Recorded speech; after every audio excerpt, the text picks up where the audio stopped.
Alors, mesdames et messieurs, bonjour et bienvenue à cette revue économique et stratégie pour le mois d'octobre 2023.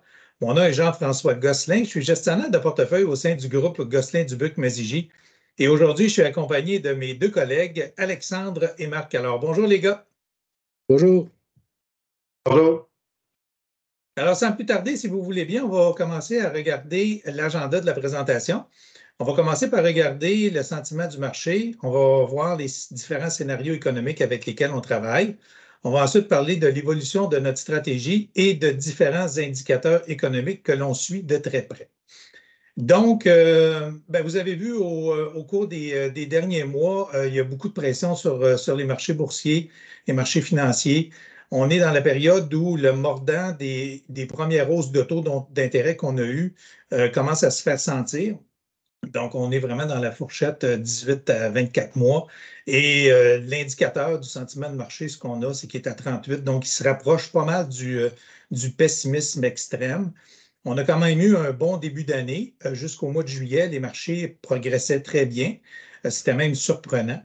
Mais on voit que il y a eu quand même de la pression dans les dernières semaines, dans les derniers 2 mois sur le marché. C'est ce qu'on voit au niveau du graphique à droite, le S&P 500 qui est en baisse et l'indicateur qui suit également cette tendance-là. Donc, actuellement, au niveau des différents scénarios économiques avec lesquels on travaille, on va toujours s'appuyer sur la vision du bureau du chef des placements. Et au point de vue des scénarios économiques, il n'y a rien qui a changé par rapport à ce qu'on avait au dernier trimestre. Donc, on a toujours un poids de 35 pour une récession qui est attendue, 50 pour une stagnation économique et une désinflation, on a 15 sur ça, qui serait le scénario optimiste. Donc, 35 sur quelque chose qui est très négatif versus 65 sur des scénarios qui sont plutôt mitigés, mais plutôt stables au point de vue de l'économie. C'est avec cela qu'on travaille actuellement. Et ça nous a poussé à ne pas changer notre allocation d'actifs au niveau de la stratégie.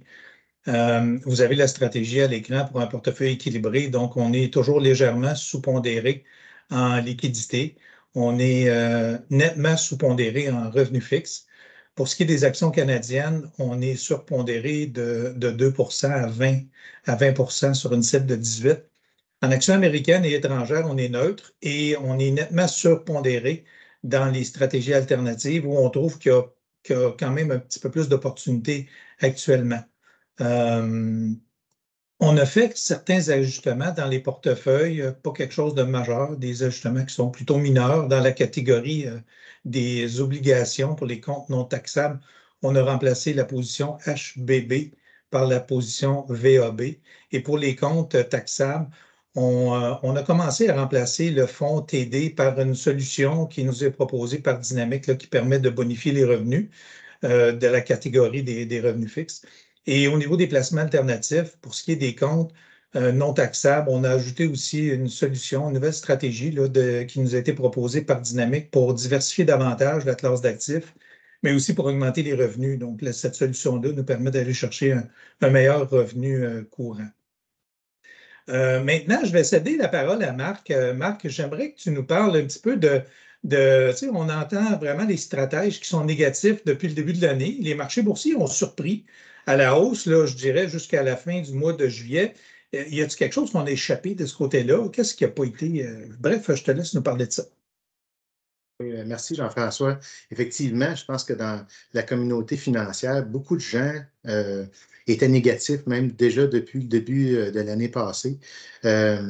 Puis on en entend encore dernièrement, là, si vous ouvrez de temps en temps le journal, là, on entend des gens qui annoncent des catastrophes. En fait, tous les livres de finances nous expliquent qu'en fait, là, on peut essayer de prédire l'avenir de la bourse basé sur les taux d'intérêt, puis basé sur la politique monétaire des banques centrales. Je pense que ce qui a été la grande oubliée cette année, là, c'est de regarder vraiment la politique fiscale. Donc, les gouvernements, qu'est-ce que les gouvernements ont fait? Puis, je pense que ce qui ressort de ça, c'est que finalement, les gouvernements dépenses. Donc, ils ont des déficits importants. Puis vous le voyez dans le graphique ici, là, quand vous regardez la partie de gauche, ça, c'est le gouvernement américain. On parle d'un déficit de 8 qui représente 8 de l'économie américaine. Donc, c'est un déficit qui est majeur. Puis on pourrait dire que c'est pas mal la même chose là, ici au Canada. Quand vous regardez la portion de droite, ça a l'air compliqué comme graphique, mais finalement, quand on regarde, plus on va à droite dans ce graphique-là, plus c'est le taux de chômage. C'est quand le taux de chômage était très élevé. Donc, normalement, quand le taux de chômage est très élevé, c'est normal là, que les gouvernements vont faire des déficits, ils vont essayer de stimuler l'économie. Ce qui est anormal cette fois-ci, c'est, vous voyez complètement à gauche, dans le fond, on est rendu dans des niveaux de taux de chômage très faibles, mais vous voyez les points plus foncés, plus jaunes dans ce graphique-là.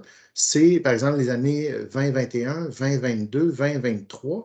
Donc, c'est des années où le taux de chômage est très faible. Puis on voit que les déficits budgétaires en pourcentage de l'économie sont très élevés.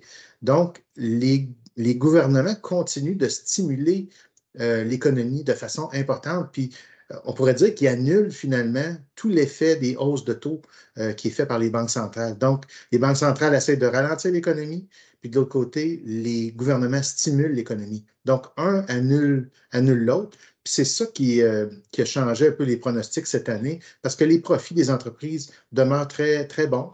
On voit même la croissance du PIB qui est encore à des niveaux tout à fait acceptables.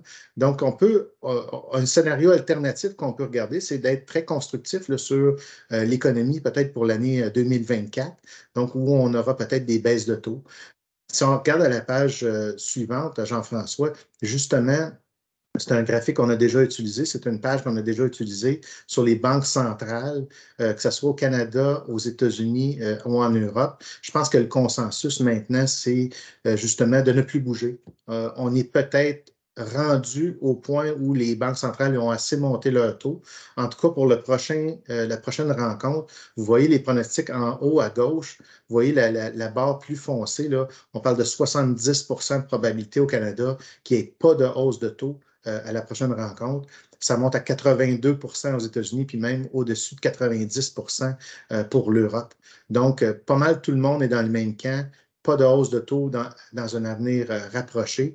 Puis on commence déjà à anticiper, là, quand on regarde dans le graphique encore en haut à droite, cette fois-ci, vous voyez les anticipations du marché. La ligne la plus foncée, c'est la situation actuelle, mais ça n'a pas changé depuis quelques mois, peut-être.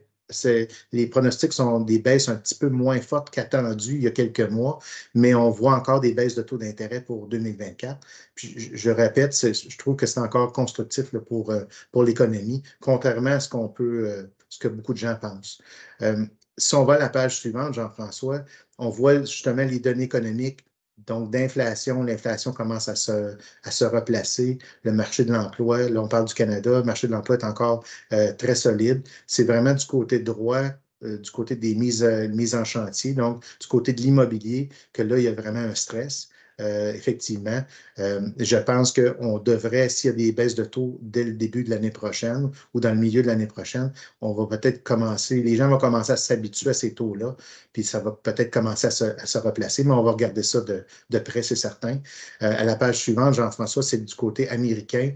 Encore là, l'inflation a baissé même encore un petit peu plus. Ce qui joue contre le Canada, là, à la page d'avant, c'est vraiment le dollar canadien qui amplifie un peu l'inflation à court terme. Aux États-Unis, on voit que l'inflation, on s'en va vraiment, la tendance est vraiment baissière du côté de l'inflation aux États-Unis, puis l'emploi demeure très, très solide. Là. On parle de 3,8 seulement de taux de chômage. En bas à droite, c'est la confiance des consommateurs, encore très élevée. Donc, il n'y a pas de problème de ce côté-là.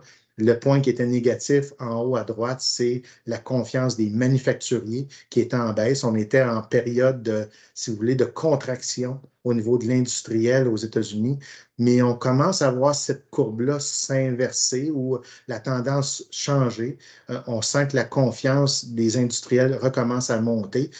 Puis c'est normal parce je pense qu'ils commencent à avoir plus de visibilité sur justement les taux d'intérêt. Ils vont peut-être avoir plus de facilité à entrevoir l'avenir avec un certain optimisme. Donc, si on va à la page suivante, C'est juste de garder un œil justement sur la courbe des taux d'intérêt. Ici, vous avez au Canada et aux États-Unis. Vous voyez, on en parle souvent, la courbe était inversée, mais on voit que l'inversion commence à se corriger. Si on regarde surtout du côté américain, là, à droite en haut, vous voyez la ligne rouge, la pente, même si je regarde de 5 ans à 20 ans, finalement, on est rendu avec une pente positive. Donc, on est revenu à une certaine normalité là, de 5 ans, de la portion 5 ans à 20 ans ou à 30 ans de la courbe. On est revenu à une certaine normalité. Donc, c'est vraiment les taux plus long terme qui sont en train de rattraper les courts termes. Puis là, avec peut-être des baisses de taux là, en début de 2024, bien là, les taux court terme pourraient se repositionner un petit peu en bas des taux 5 ans. Puis ça reviendrait à une certaine normalité. Donc, c'est encore là, c'est une bonne nouvelle. C'est une bonne nouvelle de ce qu'on voit. Mais effectivement, les taux d'intérêt sont plus élevés qu'ils étaient il y a 1 an, il y a 2 ans, mais ce n'est pas des niveaux anormalement élevés quand on regarde au niveau historique. Ce qu'il faut regarder, c'est à la page suivante, c'est toujours de regarder les écarts de crédit, savoir est-ce qu'il y a une crise qui pourrait arriver du côté des obligations corporatives. Puis on voit en termes d'évaluation, dans les deux graphiques à gauche et à droite en haut, vous voyez là, la ligne rouge, c'est des obligations de bonne qualité. On est pas mal sur les évaluations, là, les écarts de crédit là, de long terme. Donc, il n'y a pas de souci là. C'est vraiment la ligne plus foncée, donc les obligations à haut rendement, les high yield qu'on dit en anglais, qui sont un peu chères présentement. Puis d'ailleurs, notre gestionnaire, dans cette catégorie d'actifs-là, notre gestionnaire est très, très prudent et lui est actuellement environ à 40 en obligations gouvernementales à l'intérieur de son fonds. Donc, il est extrêmement prudent. Il s'attend à voir peut-être des opportunités en début de 2024 quand peut-être il va y avoir du stress dans certaines entreprises qui ont en plus de misère. Puis à ce moment-là, il va y avoir des opportunités d'achat, mais pour l'instant, très, très prudent avec des obligations gouvernementales et beaucoup de court terme. Si on va à la page suivante, je pense que c'est le temps de parler des actions. Alexandre, dis-moi, tu sais, avec tout le stress qu'on voit, est-ce que ça vaudrait la peine, quelqu'un qui nous dit, ben, peut-être je devrais en enlever un peu dans l'action. Est-ce que ça vaut la peine de faire ça? Ben, Marc, des raisons de vente, il y en aura toujours. Puis ta question nous permet de regarder deux mythes. Est-ce que vendre en période d'incertitude pour protéger les investissements, est-ce que c'est bénéfique?